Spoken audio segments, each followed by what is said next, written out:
Lost Nova has a really interesting and unique premise in the way how you crash land on an alien planet, but there'll be no weapons, no conflict, and no enemies to deal with. Instead, Lost Nova is a relaxing exploration game that's all about hoarding resources and collecting them so that you can then build back your spaceship so that you can flee the planet and return back home. You play as Mia, and she's a girl who just wants to be busy. She thinks that being busy and productive is all about moving forward, and that's how she values her life.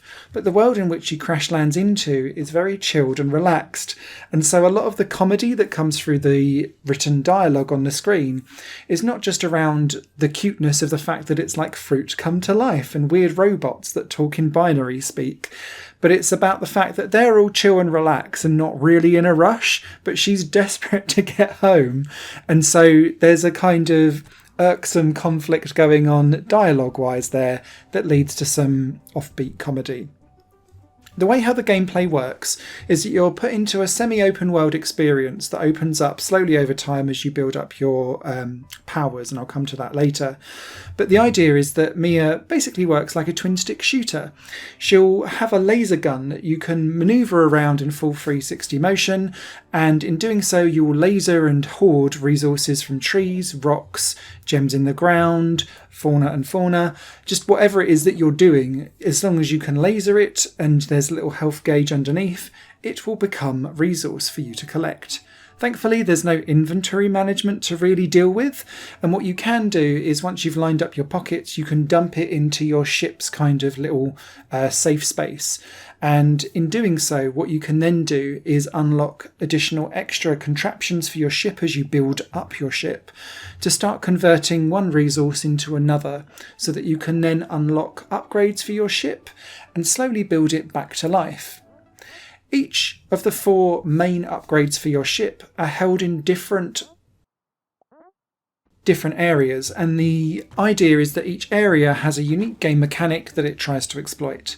So in the very first one, it's just getting used to the fact that you are enjoying laser beaming yourself around, and there are some light block puzzles in which you need to laser beam push puzzle blocks around into certain positions, and that's largely how most of the secrets and additional bonuses in this game are designed. A lot of it is around looking for geographical clues in what's in the world around you, either on walls or the way how rocks are laid out, and then you'll need to replicate those with the pushable blocks with the laser beams. Other areas, though, are more around platforming, so you unlock the ability to jump quite early on, and that uses up some of your jetpack power. And one of the areas in the desert revolves around jumping into pink goo, which collects as a resource as you go along. But you also need that to kind of traverse between different platforms. The jumping took me a little while to get used to because you press and hold the left trigger, maneuver around with your right analog stick, your direction of where you need to go, and then you press down the right trigger to then kind of boing off and land where you need to go. It does give you, though, complete freedom in being able to do small little hops or big long jumps, depending on how far it is that you can go with your jump. The ocean area changes up things again, because once you jump into the water, you use your jetpack and your laser gun to essentially momentum blast your way around back to front. So you'll point your gun in one direction and pull the trigger, and then you'll speed off in the other direction because it's the momentum blast that's pushing you around. And it makes for a totally different style of traversal. Outside of that, though, the game is extremely simplistic, but it's one of those games that has got the next quest right in front of you, and they're all short and sharp. Quite a lot of collectathon style games or resource gathering games put like ridiculous end goals in sight, but what Lost Nova is almost bringing down those type of resource games into a microcosm version of itself. So the story itself can be completed, at least like the main initial quest, within about 3 hours, and then it kind of opens up into a long game. And the reason why it's worthwhile sticking around post this long game is that the world changes around you as you complete different side quests.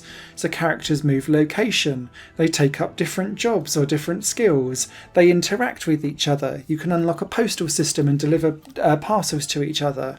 There's an archaeologist who lives in like a weird little hut that you can try and unlock extras for. And you can ignore most of this throughout all of the main quest, and there's loads of additional things that you can just dive into and do busy work, just enjoying your time around Lost Nova. However, if you're going to be like straight to the meat and bones, you'll complete this game quite quickly, but you'll have missed probably about 50% of the game's content just wandering around. And half the fun that I found with Lost Nova was seeing how the characters would move location, have different dialogue, like the parents of like the blueberries or whatever it was getting angry at the kids, they're always doing stupid things. There's a bear in the woods who can't control his kids, and then you have to quickly go off and run and find them.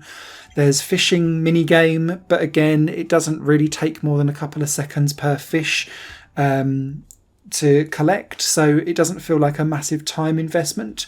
Think of everything that you get in these kind of relaxing farming resource gathering sims, just really distilled down into a quick fire version of it, and that's what you get with Lost Nova.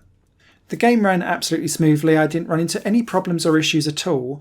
I did have one slight irksome control issue though, and this was around pushing around of blocks going upwards.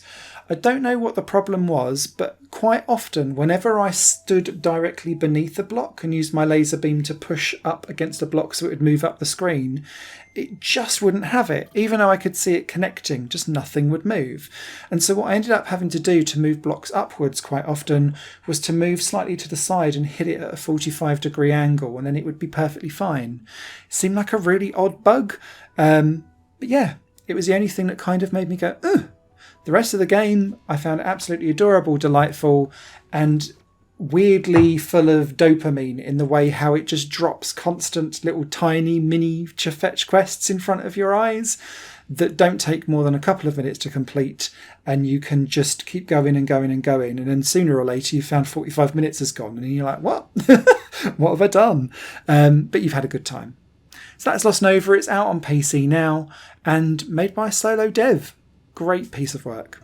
Written review will be over on higherplanegames.com. Any comments or questions, leave them down below, and I'll catch you later, hopefully on another video on Higher Plane Games.